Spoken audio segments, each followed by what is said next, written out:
وفي الأول خليني أوريلك النتيجة اللي انت هتوصل لها إن شاء الله زي ما أنا وصلت لها لو سمعت الفيديو للآخر ونفذت الخطوات اللي فيه. الخطوة الأولى هي إنك هتتعلم إزاي تعمل تصميمات تيشيرتات، وطبعا في الخطوة دي هنستخدم منصة يوديمي. يوديمي هي منصة تقدر من خلالها تتعلم أي مهارة بشكل بسيط وسريع. ده كورس مدفوع موجه لتصميم التيشيرتات على كانفا وبيبتدي معاك من الصفر.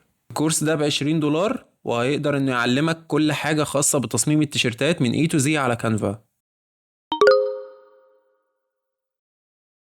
تاني حاجة هنتكلم عنها هي كانفا. كانفا هي منصة بتساعدك انك تصمم انواع كتير من الجرافيكس، واحنا حاليا هنستخدمها في تصميم التيشيرتات فقط كبداية.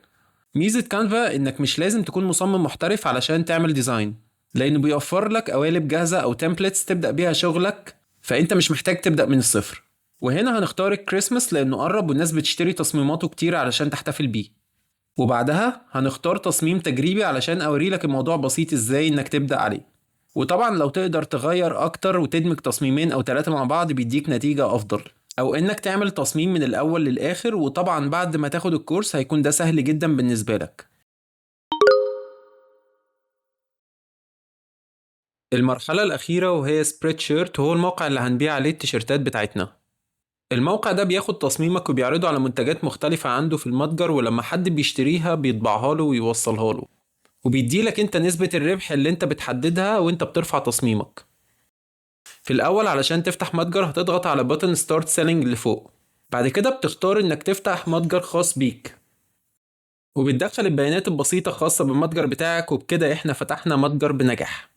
وأول حاجة بعد كده انك هترفع التصميم اللي احنا عملناه مع بعض على كانفا وهتحطه في المتجر بتاعك، وهتكرر عملية انك تصمم وترفع تصميماتك بشكل يومي او اسبوعي على سبريد شيرت حسب وقت فراغك.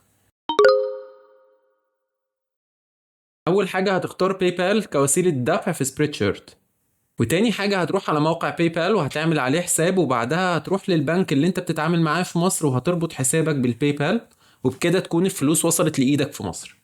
وفي النهاية أتمنى لو أنا فدتك بحاجة تدعيلي وتعمل لايك وسبسكرايب، وما تنساش إن أنا سايب لك كل اللينكات في كومنت مثبت، وما تنساش إنك تقول لي رأيك في الطريقة دي في الكومنتس. مستني أسمع آراءكم وشكرا ليكم ولوقتكم. ولو واجهتك أي مشاكل طبعا ممكن تسألني في أي وقت وأنا بجاوبك في الكومنتس على طول. يلا سلام.